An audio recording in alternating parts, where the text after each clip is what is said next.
Bonjour, ben voilà, j'arrive ici, près dans la région namuroise, je vais visiter le fort de Saint-Héribert, qui est un musée, hein, c'est pas un urbex, en fait c'est un musée, c'est un des 9 forts qui serviraient Namur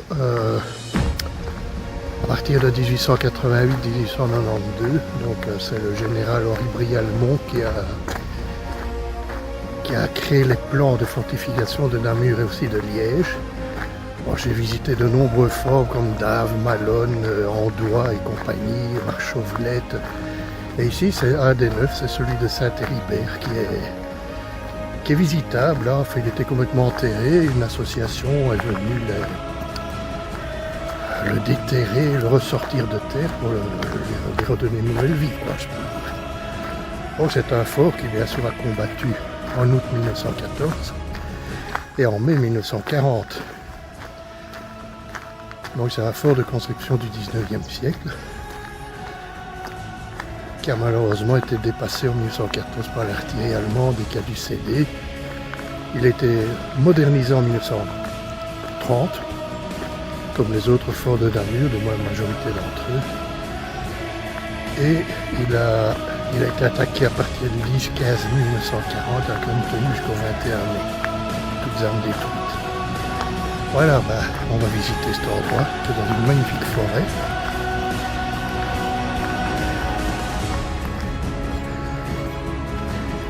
On arrive à l'entrée du fort.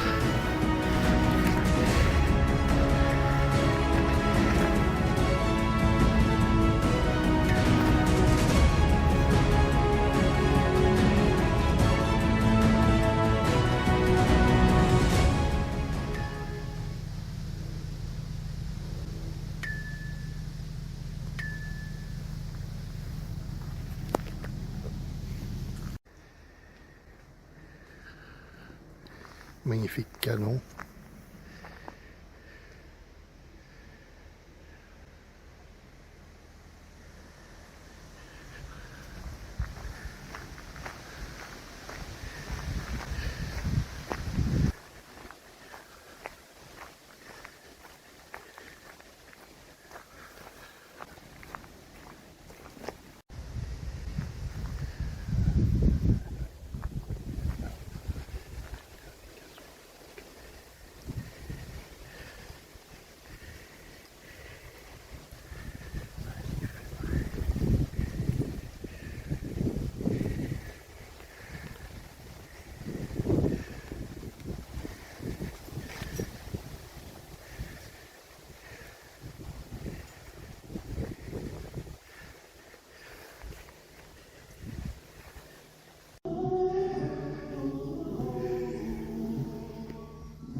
Petit musée du fort, les cascadrians.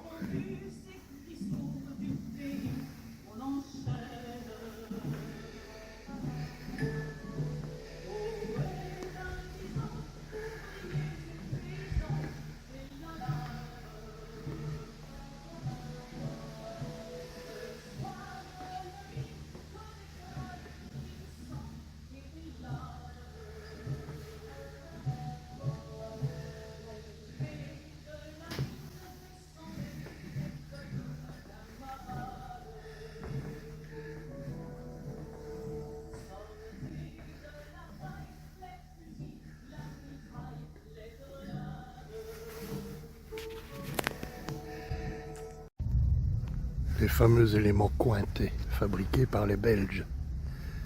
Défense anti-char.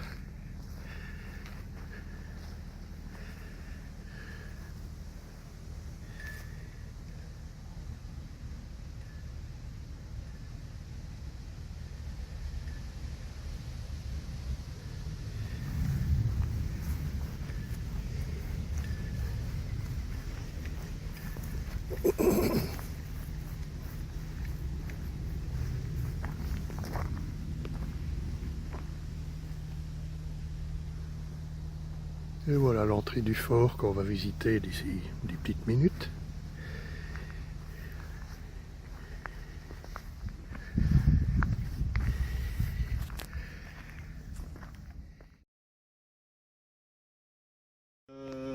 pouvez me poser des questions quand vous voulez, n'hésitez pas à m'interrompre, parce que j'ai le débit parfois, c'est... Et on est en fait sur plusieurs communes. Ouépion, Bois-de-Villers, et Malone et Floref. Bon. Et donc, pour couper court, on a dit on va prendre le nom d'un saint, enfin, d'un ermite qui vivait dans les bois de Marlagne aux alentours du XIIIe siècle, qui s'appelait Héribert, qui est devenu saint, et on a appelé là Saint Héribert. Mais c'est le seul fort qui porte le nom d'un saint. Alors, pourquoi a-t-on construit des... Oui, allez-y. Oui. Lui, par contre, je le connaissais, c'était le marchand de glace de la région. Oui. René Bach. Mais je ne sais pas s'il a des enfants qui la font. Ben oui, il doit sûrement y avoir des gens qui ont peut-être des souvenirs. Il habitait Bois-de-Villers. La France et l'Allemagne. Et notre neutralité, elle était garantie par ces deux États, plus l'Angleterre. Et normalement, on ne pouvait pas nous attaquer. Mais en 1870, les Allemands, du moins les Prussiens, ont défait les Français à Sedan, de ce côté-ci. Et toute l'armée belge de l'époque s'était portée sur les frontières. D'ailleurs, des belligérants ont été soignés, tant français que prussiens, à Namur. On les a emmenés en ambulance, ils sont venus se faire soigner à Namur. Donc le roi Léopold II, il dit, on va quand même protéger notre pays convenablement pour bien réaffirmer notre indépendance et notre neutralité. On construit des forts à Anvers et on va construire 12 forts à Liège et 12 forts à Namur. Pourquoi construit-on des forts détachés? Namur et sa citadelle, la citadelle est ici, elle n'est plus capable de soutenir un siège. On est passé à des portées de canon de 12 km avec des obus de torpilles. La citadelle ne sait plus résister à ça. Donc il y avait quand même 400 personnes qui pouvaient vivre ici. Ça c'est de notre président. Voilà. Donc on a quand même encore un beau vestige de... Oui, oui, on voit bien, hein, c'était du dur. Hein. C'est comme la ligne Maginot, ils avaient le même principe. C'était le même aussi. Voilà, donc c'est ici, sans aucun doute. Ça, je ne savais pas qu'il était en dehors. Hein. Ah oui, oui, oui, si. Il parlait des baraques.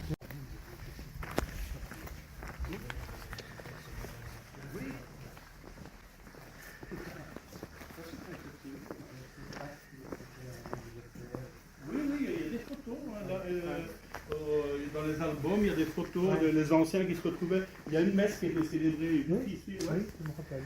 Donc ici, poterne d'entrée. Le corps de garde de temps de paix. Vous pouvez voir ici le drapeau blanc qui accompagne les Allemands. Je ne sais pas si ce sont des soldats belges qui sont là-bas, mais je dirais bien oui parce qu'il y a un képi plat. Les fossés étaient défendus par des chevaux de frise en barbelés. Et évidemment, il y avait également des mines. Des mines avaient été réparties tout autour du fort. À partir du moment où le fort a été livré à lui-même, ben, il a bien dû se défendre. On va dire ça comme ça. Ici, un lance-grenade. Je vous expliquerai le fonctionnement du lance-grenade plus tard. Et on a pensé également à une sortie de secours. Comme ça allait bien, la sortie de secours. Le système d'égouttage, le système d'origine, il fonctionne toujours très bien. La preuve, sinon on aurait de l'eau partout. Quand on vient dans le fort, on s'adresse donc en temps de paix au corps de garde. Il y a là une meurtrière et un lance-grenade ici. Quand vous arrivez ici, vous devez bien sûr décliner votre identité. Si vous êtes un envahisseur, ben, là vous ne déclinez rien, vous essayez de tuer tout le monde. Et les autres essayent de vous tuer aussi. Et vous vous retrouvez ici, je vais rester là, on va reculer, reculer, reculer. Ah mais en dessous de moi, il y a normalement une fosse de 6 mètres de profondeur. Cette fosse contenait de l'eau. De l'eau et sans aucun doute beaucoup de terre qui avait été charriée. Je ne sais pas est-ce qu'on curait le bazar ou pas. Toujours est-il que c'était plutôt de la boue dans le fond. De toute façon, il y avait 6 mètres d'eau. Et c'était, pour pouvoir accéder au fort, il y avait un pont roulant. Donc ceci est une reconstitution, grosso modo, qui ressemble un petit peu au pont roulant de l'époque, qui a disparu bien sûr. Et donc, une machinerie se trouve là en dessous. Et le pont avançait comme ceci, on pouvait passer, c'était avec des grosses poutrelles métalliques. Le mitrailleur ici. Là, le phare, là au-dessus, l'évacuation d'air, et on voit très bien ici le renforcement des locaux qui ont eu lieu en 1936-1940, et déjà par les Allemands aussi. Ça, c'est 1888-1881. Ça, c'est d'origine. On s'est aperçu donc, comme j'expliquais, que le béton s'effritait et provoquait des éclats, les morceaux tombaient et la poussière surtout. Donc on a construit en béton armé, on a perdu un peu de place, mais on a fait un gros mur en béton. Vous voyez les tiges d'acier, vous voyez derrière encore une subsistance de 1888, et le mur d'acier, et on a renforcé ça avec les tôles, et on a même coulé du béton au-dessus. Donc c'était bien renforcé. Les dégâts que vous voyez donc, ne sont pas du tout provoqués par les...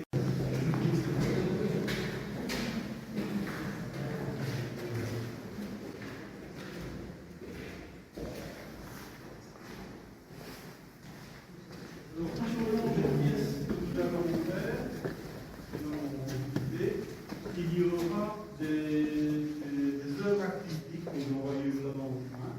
Il y a des petits commentaires, si on n'a pas une pièce. Ce sont des artistes que la présidente a fait venir pour agrémenter. Voilà. Mais là, je ne sais rien vous raconter sur les œuvres d'art. On ne sait pas avant. Ah, peut-être bien écrit. Peut-être bien écrit. Alors, ce qui est intéressant dans cette pièce-ci, et ce n'était pas l'imprimerie, puisque l'imprimerie, elle se trouvait de l'autre côté. Donc, en 1914, les locaux ici étaient occupés, et comme je vous ai dit tout à l'heure, pour venir celle qui fait maintenant, et la nourriture, pour nourrir 400 personnes, c'était pas là qu'on allait chercher, on allait chercher la nourriture en avion, en camion, et on allait chez un marchand de légumes, un primeur, et on achetait les légumes, on allait à l'abattoir de Namur, on achetait de la viande, ben, il fallait faire à manger tous les jours pour 400 personnes. Donc, petit détail, au moment où la guerre se déclare,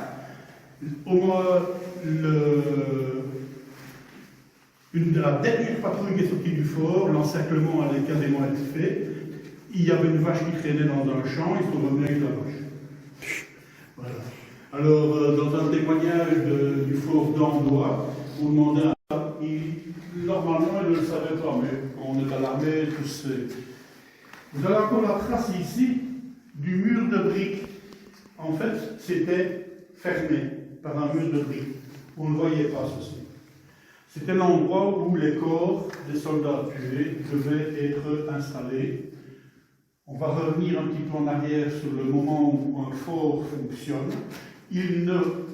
Normalement, on tire un paquet d'obus, et puis quand il n'y a plus d'obus, on ne sait plus rien faire, il faut bien se rendre. Mais l'idée, c'était qu'une armée vienne au secours du fort. Donc il fallait que le fort tienne. Et c'était une morgue tout à fait provisoire, s'il y avait eu des tués, parce qu'on attendait l'arrivée de l'armée de secours, qui n'est jamais venue, puisqu'elle était partie, et ça s'est passé comme ça. Donc c'est ici, en 1940, qu'il n'y a eu aucun soldat de déposé, ça n'a pas servi.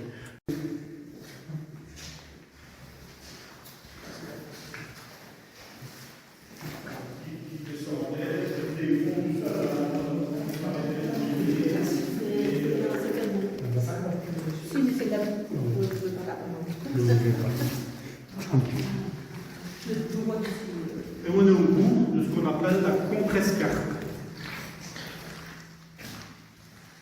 Oui, c'est un peu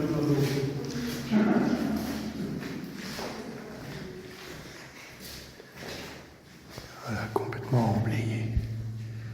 Donc, on est dans la partie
l'entretien du fort, le fort il fait 4 hectares.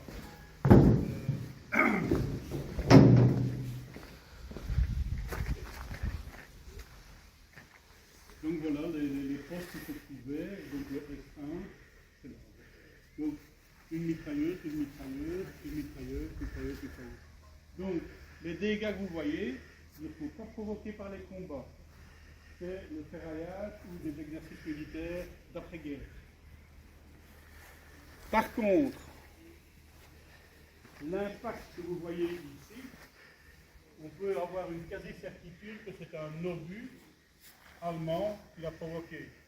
Ou peut-être même un obus belge qui a fait courte portée et qui aurait explosé ici. Pourquoi je vous dis ça? Le lieutenant Van der Waal en captivité, il dessine ce moment-ci et on voit l'impact. Donc on a une quasi-certitude que c'est un impact qui date de la guerre. C'est vraiment le seul impact où on a une certitude. Donc vous voyez la hauteur des fossés. Aucun Allemand n'est entré par ici. Aucun. De l'autre côté non plus, et dans le fossé, il n'y a rien eu non plus. Il n'y a pas eu de combat. Tous les Allemands se sont fait surtout tuer là-bas à l'entrée au bois tonneau. Le moment que vous voyez ici, en étant en patrouille à l'extérieur, ils entraient ici dedans, ils retiraient tous leurs vêtements, tout ce qui était contaminé, on mettait dans des sacs. Il y avait un bassin, on pouvait se laver, enfin un grand évier, on pouvait se laver, il y avait des effets propres et on ressortait de l'autre côté. Voilà. Donc c'était la salle de décontamination. Et on voit ici que c'est les constructions qui ont été faites au réarmement des forts, où on voit le béton armé. Forcément, on voit encore les ondulations des tôles Joa, qui elles ont été prises par les démolisseurs. Alors, très intéressant aussi, ici on a le sol d'origine. Et en fait, c'est pas du tout le sol en dessous, c'est un espace. On va le voir ici. Voilà, on va le voir ici. Et par ici, c'est encore assez... Et l'air pulsé était pulsé par le sol. Donc dans tout le quadrilatère, on avait donc ici un espace où l'air circulait et était refoulé à l'intérieur et repoussait l'air vicié vers le haut. Alors, le système, c'était quoi? Eh bien, on appelle ça la contre-pression. Ça va, vous êtes intéressé, hein? Pas peur? Non? Voilà, alors.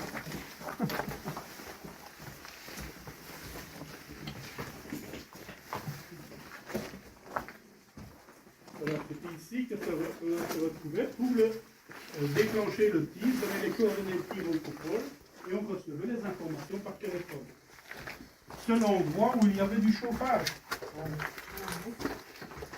Voilà. Là-bas, il y a des toilettes. Tout au bout.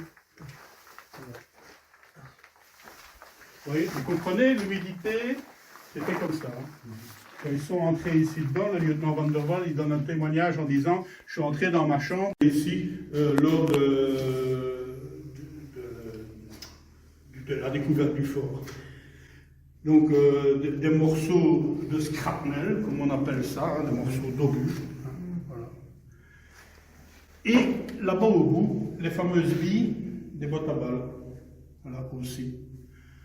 Voilà, tout ce qu'on peut retrouver comme déchets qu'on suppose qu'ils sont d'origine. Parce que il faudrait les faire dater et d'autres choses. Voilà, donc la cuisine a toujours très cheminée. Voilà. On peut encore voir à l'extérieur. On aimerait bien dans des boucheries. Moi qui adore la cuisine, j'aimerais bien de mettre au mur un menu comme ce qu'ils mangeaient. Il faut trouver ça dans les archives, je ne sais pas où aller chercher. Je ne suis pas historien.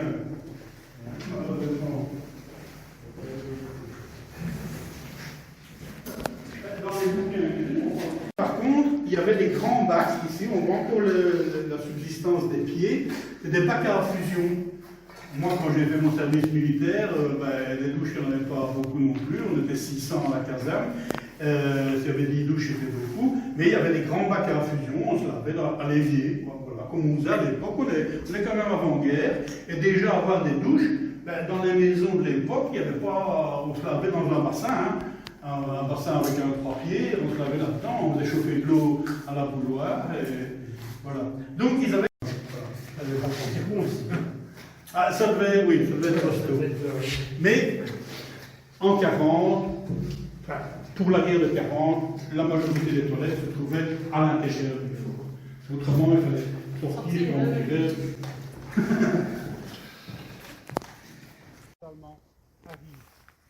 Vous voyez bien que les coupoles qui sont là au-dessus, le poste d'observation qui se trouve là-bas, on ne voit pas grand-chose qui dépasse du sol. Hein. Les canons, on ne les voit pas, on voit les embrasures ici, et on ne voit rien du tout. Donc voilà, ça, c'était comme ça que le fort se trouvait quand les Allemands sont arrivés. Et les cheminées dont je parlais tout à l'heure, elles sont toujours visibles, on l'a ici, on l'a là. Le poste de garde, le temps de paix, les soldats allemands qui posent fièrement, et de nouveau des multiplicateurs. Voilà. Mais ça fonctionnait bien quand même, hein. Ils agissaient vite et bien, comme on dit. Et puis, ils étaient motivés. Quand le commandant a dit, voilà, on va passer au tir rapide, c'est-à-dire 120 coups à l'heure, les soldats, ils étaient torse nus et ils dégoulinaient. Il y a quand même eu des blessés, hein. Il y a eu quand même des soldats blessés. Ils ont été soignés par le lieutenant, mais c'était pas grave, semble-t-il. Mais il y en a quand même qui ont été blessés.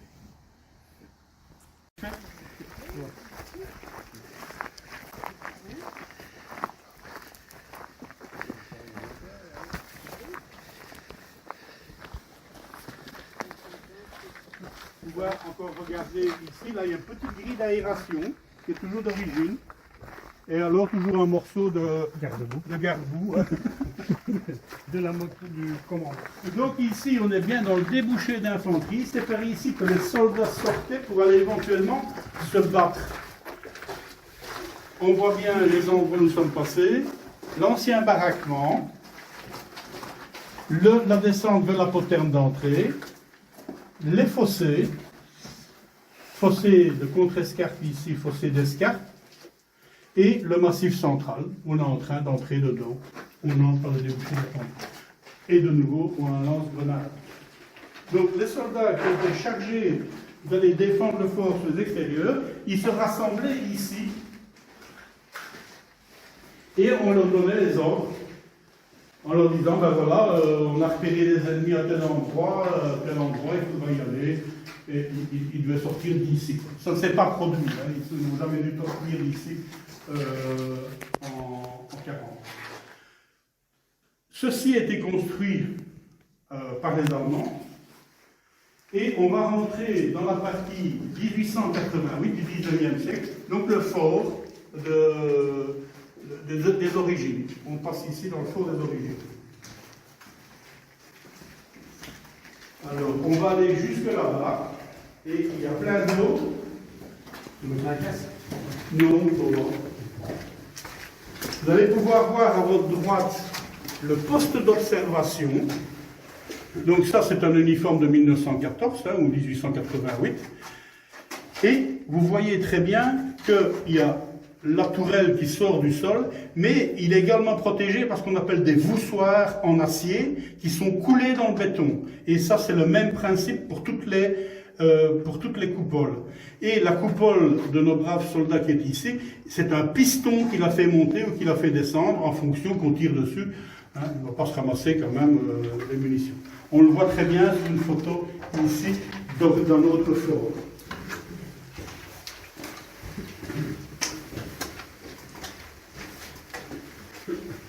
Voilà, là on voit. Il y a de l'eau, mais vous pouvez entrer, il n'y a aucun problème. Hein. Il y aura peut-être une chose qui dit, ah oui, c'est de l'eau, c'est de l'eau. C'est pas facile, hein. Bon, on fait juste se pencher. Non, je ne me risque pas non plus. Voilà. Vous pouvez jeter un petit coup d'œil. Je vais passer ma lampe. Et vous allez pouvoir découvrir l'exiguïté de l'endroit quand il faut passer, plusieurs heures là-dedans. Ah ouais. Pas mal, quoi. Voilà, on appelle ça le POC, poste d'observation cuirassée. Voilà, je vais essayer de vous éclairer également. Elle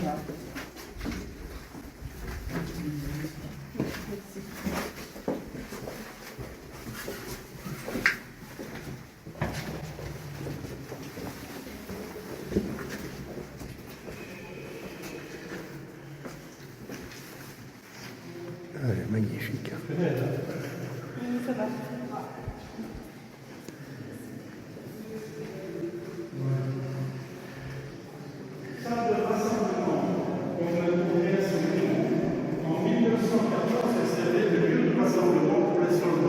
En 1940, ça n'a plus eu lieu d'être. Donc elle a été désaffectée, puisque, en fait, les soldats sont à la guerre. Et ici, on a, comme je vous ai montré tout à l'heure sur le petit dessin, l'ancien escalier qui a été bouché par l'armée belge. Voilà. Donc on ne savait plus venir de la porte d'entrée du fort, on ne montait plus par là, on venait de tout en bas et on grimpait à l'escalier. Regarde dans les autres, c'est pareil. Donc, ça a servi à quoi ici?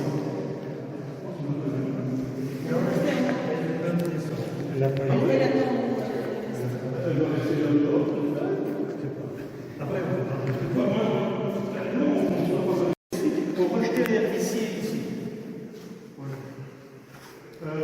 Oui, ça c'est. Donc c'est ici qu'il y avait cette nouvelle de 2 canaux de 75. On voit ce qu'il en est passé.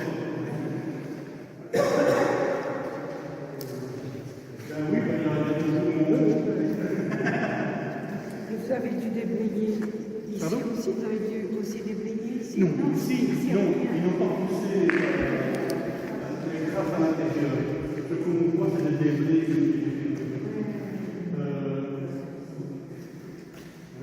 Alors, ici, c'est l'armée belge qui l'a coulé. En fait, en 1914, il y avait beaucoup plus de coupoles. Mais là, on a réarmé les forts, on a décidé qu'il en fallait plus un certain nombre.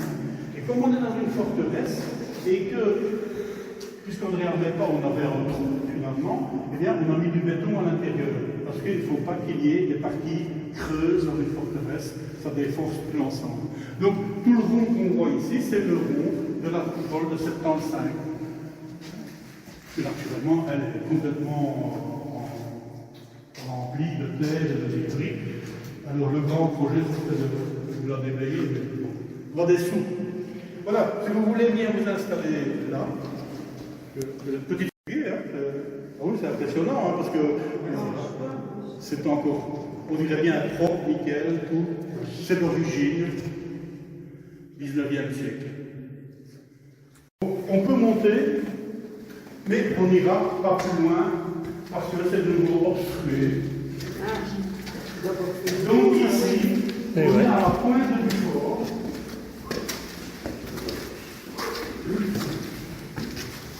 Par là, c'est la France. Et donc, prenez leur poste au poste je vais dire qu'on ne voit rien de plus qu'ici. C'est des débris de terre, hein, des deux côtés. Donc, on est au niveau 1. Il y a un niveau de mitrailleuse, il y a un étage.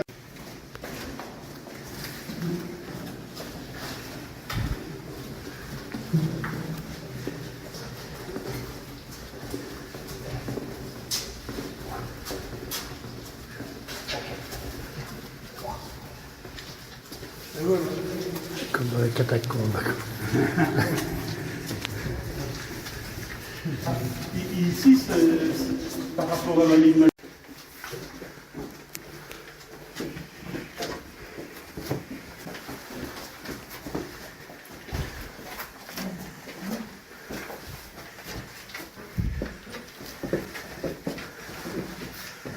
Donc, quand vous êtes dans l'endroit circulaire, c'est la base de la tourelle. Ouais, je vois. Donc, l'ensemble était un gros cylindre métallique en acier. Et tout ça tournait sur des galets, des énormes roulements, comme les roulements à billes. Voilà, visite terminée. quel boulot ils ont eu pour déblayer ce fort qui était complètement enterré, c'est dingue. Ils sont parvenus à arriver à dégager les entrées et à le faire visiter au public. C'est quand même pas facile parce qu'il faut les autorisations. Mais bon, voilà, vous avez vu une très belle visite par un passionné qui est bénévole et qui s'occupe de ça. Qui sait qu'un jour, pensionné, je ferai peut-être pareil, on verra bien. Ça pourrait m'intéresser éventuellement. Voilà, un grand merci à tout le monde et un grand merci à l'association ici qui occupe et qui entretient le fort. Un très grand merci à eux. Voilà, maintenant on s'en va. Belle nature, beau temps. Il y a aussi des balades nature ici, ça existe.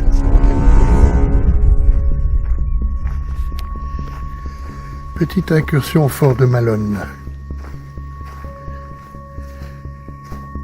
Après la visite de Saint-Héribert, c'est pas loin, j'ai fait un petit crochet.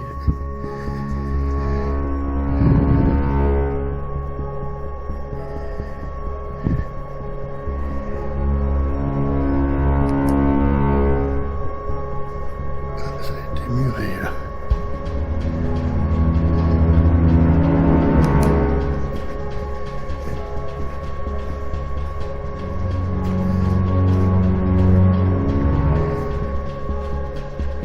Bien envahi de végétation.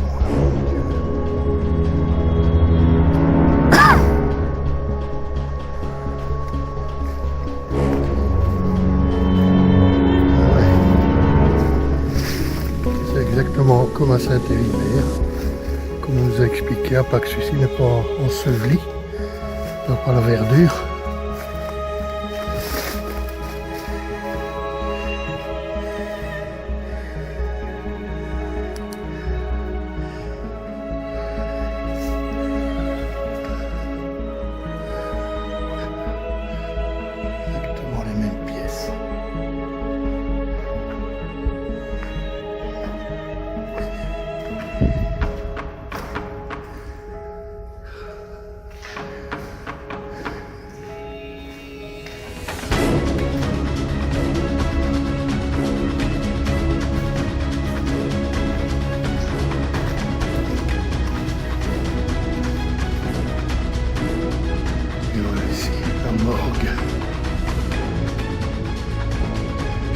Ici elle est complète.